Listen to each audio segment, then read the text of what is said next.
You've really gotta respect the grind Dav Pilkey's on. Captain Underpants was/is probably the most influential work of literature for any elementary schooler worth their salt. And even though the series has been finished for some time, he's still hammering out those bangers. Respect. Well, the big man's back with a movie simply called Dogman. Dogman is of course a series of comic books within the world of Captain Underpants, created by the fictional characters of George and Harold. It's basically this book within a book, but it would eventually receive its own dedicated works in our own world. It's something of an offshoot, and it is a very charming series because in-universe, these are books made by kids for kids, and it works because Dav Pilkey obviously understands children well enough to write from their perspective. But enough yapping, we have a movie to review. In Dogman, you have this duo, this cop, Officer Knight, and his dog named Greg. Knight is this kung fu master, but not very smart, and Greg is really clever, but he's a dog, so he can't do much physically. This changes when the two are chasing this evil genius cat named Petey, who regularly terrorizes the city. But a failed bomb defusal renders Knight's head and Greg's body completely inoperable. So they just put the dog's head onto the guy's body, essentially combining the two's best attributes to create Dogman, the super cop. He earns the love of his city as he's able to repeatedly foil Petey's schemes. Yet he grows depressed due to the loss of Officer Knight and his girlfriend. Petey, who saw the duo as his nemesis, hatches several plots to get rid of Dogman once and for all, one of which is buying a clone machine on the internet so that he can clone his evil genius, but upon its use, he only receives a baby version of himself, Little Petey, who has no interest in doing any sort of evil whatsoever. Initially, Petey is very hostile to this child, and after Little Petey botches an attempt to bring an evil dead fish back to life by dropping it into a factory that produces living spray, he attempts to abandon it, leading to Dogman adopting him for a time. But Petey eventually grows a soft spot for this child, and when the evil dead fish actually does come to life, to fulfill his goal of destroying all do-gooders, he targets Lil Petey. So grown-up Petey teams up with Dogman to protect him. The story, as it's told through the movie, feels very unstructured. The problem isn't that there's so much going on at once, more so it's not really presented in a neat way, if that makes any sense. It feels like it's all over the place and not very organized. To add to that, I can only describe the plot progression as being janky. It doesn't really feel that Dogman hooks the events of the movie together very well. It doesn't transition very seamlessly. That being said, the overall feel of the movie is right at home considering its source material. You have a lot of stuff that doesn't make any sense, like sewing a dog's head onto a human's body, being able to buy a clone machine over the internet, and a factory that produces living spray. And that's what makes it great. If anyone else wrote this movie, they'd jump through all these hoops to explain how an evil dead fish gets brought back to life. But in this movie, it's just, well, he got thrown into a factory that produces a spray that brings stuff to life.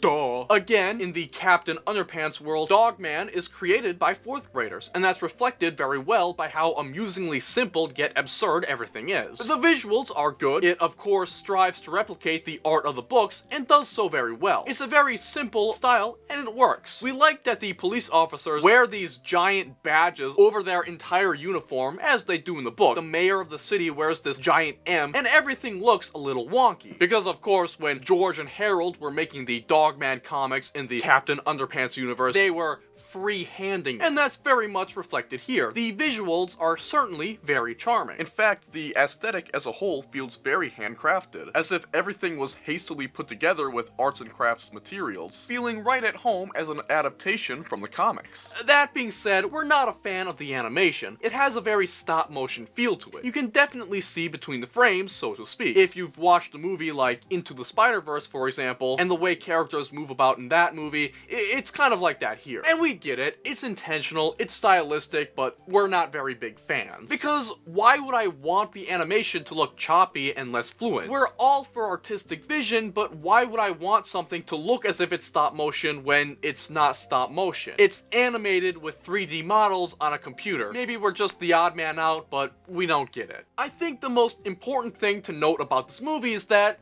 you know, it's for kids. There's a lot of films out there that, even though they're obviously for kids, they're still made so that a more mature audience can appreciate them just as much.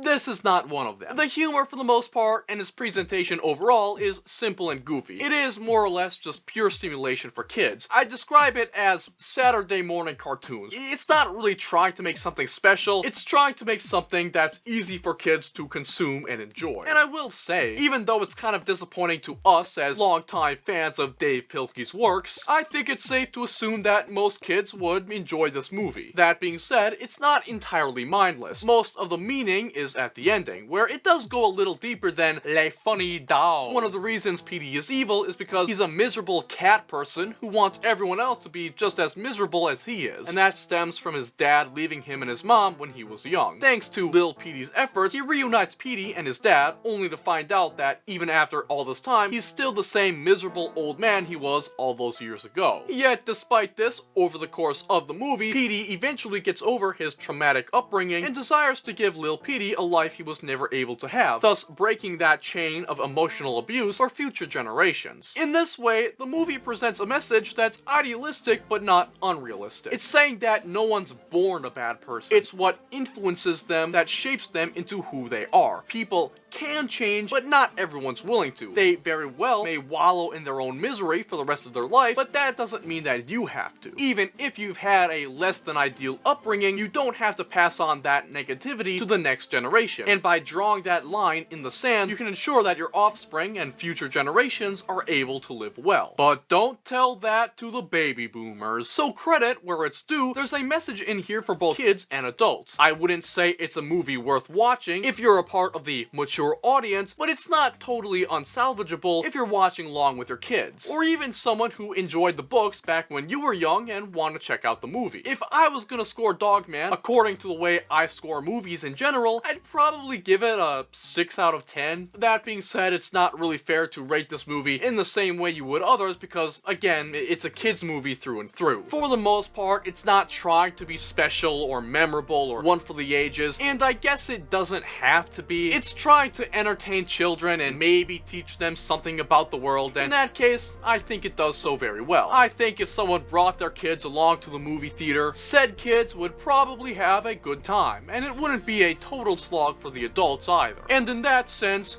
Dogman is an alright movie. But I'm assuming most Jetavisionites out there don't have children, so for most of y'all I'd recommend looking elsewhere if you're thinking of hitting the theaters anytime soon. Or whatever streaming service this is gonna come to. Now if you're new here, welcome. If you're not, welcome back. You've just watched Jetavision's review of Dogman. If you like this video, consider leaving a rating and a comment. And if you want to keep up to date with our game and movie reviews, subscribe to the channel, follow the Twitter, and join the Discord.